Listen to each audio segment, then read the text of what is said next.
नमस्ते। आज का टॉपिक है संख्याओं का ज्ञान। तो कुछ परिभाषाएं अपने पहले पढ़ी थी, कुछ परिभाषाएं अब पढ़ते हैं। पहली परिभाषा है अभाज्य संख्याएं। अभाज्य संख्या होती क्या है?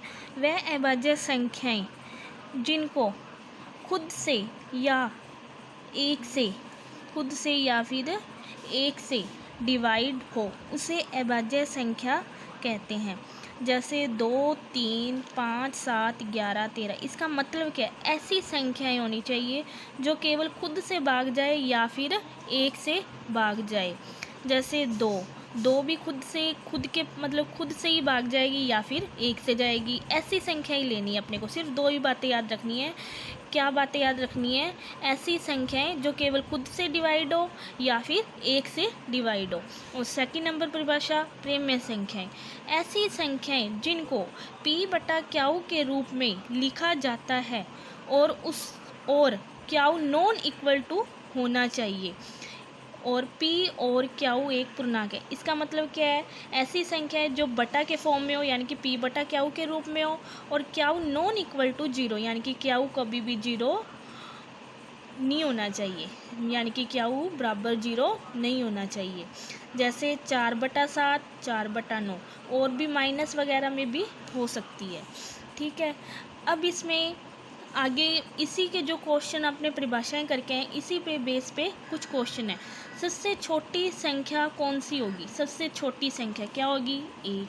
सबसे बड़ी संख्या कौन सी है? अनंत। अनंत के बारे में पहले बताया था। ऐसी संख्या है जो कभी भी ख़त्म नहीं हो अनंत तक, यानी कि जो कभी जिसका अंत नहीं हो। सबसे छोटी अभाज्य संख्याएं 2, और सबसे बड़ी अभाज्य संख्या, सबसे छोटी अभाज्य संख्या क्या है? 2, और सबसे बड़ी अभाज्य संख्या क्या होगी? अनंत। और सबसे छोटी पूर्ण संख्या, पूर्ण संख्या के बारे में पहले पढ़ा था। पूर्ण संख्या क्या होती है? जो 0 से शुरू होती है। और सबसे छोटी क्या होगी? 0। और सबसे बड़ी क्या होगी? अनंत। इसी तरह विषम संख्या के बारे में पढ़ा था, तो सबसे छोटी विषम संख्या क्या होगी? 1। और सबसे बड़ी क्या होगी? अनंत, जिसका कभी भी अंत ना हो। सबसे छोटी सम संख्या क्या होगी? 2। और सबसे छोटी प्राकृतिक संख्या होती क्या है? 1 से शुरू होकर अनंत तक चलने वाली संख्याएं। और सबसे छोटी प्राकृतिक संख्या क्या होगी? 1। इसी तरह एक अंक की सबसे छोटी संख्या क्या होगी? 1। एक अंक की सबसे बड़ी संख्या क्या होगी? 9। इसी तरह 2 अंकों की छोटी संख्या 10। 2 अंकों की सबसे बड़ी संख्या 99। इसी तरह 3 अंकों की छोटी संख्या 100। 3 अंकों की सबसे बड़ी संख्या 999। 4 अंकों की सबसे छोटी संख्या 1000। 4 अंकों की सबसे बड़ी संख्या 9999। शब्दों में बोलने का तरीका आपको आता है। इकाई लास्ट वाली डिजिट क्या होती है? इकाई, दाई, सैकड़ा, हजार। तो इसको कैसे बोलेंगे? 9999। 5 अंकों की सबसे छोटी संख्या क्या होगी? 5 अंकों की सबसे छोटी संख्या क्या होगी? 10,000। ठीक है। इसी तरह 5 अंकों की सबसे बड़ी संख्या क्या होगी? अब यहाँ देखो क्या लिखा हुआ है, मतलब कि पढ़ने में प्रॉब्लम आए तो पीछे से इकाई अंक मतलब कि डिजिट इकाई, दहाई, सैकड़ा करके देख सकते हो। इकाई, दहाई, सैकड़ा, हजार, 10,000। तो इसको कैसे बोलेंगे? 99,999। 99,999। इसी तरह आगे 6 अंकों की छोटी संख्या क्या होगी? 1,00,000। 6 अंकों की बड़ी संख्या क्या होगी? 6 अंकों की बड़ी संख्या को क्या बोलेंगे?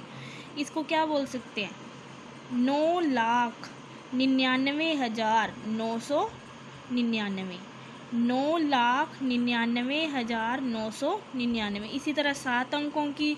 अब इसी क्वेश्चनों के बेस पर आपको क्वेश्चन है, ये क्वेश्चन को एक बार देख लेते हैं। 4 अंकों की सबसे बड़ी संख्या तथा 3 अंकों की सबसे बड़ी संख्या का योगफल ज्ञात कीजिए।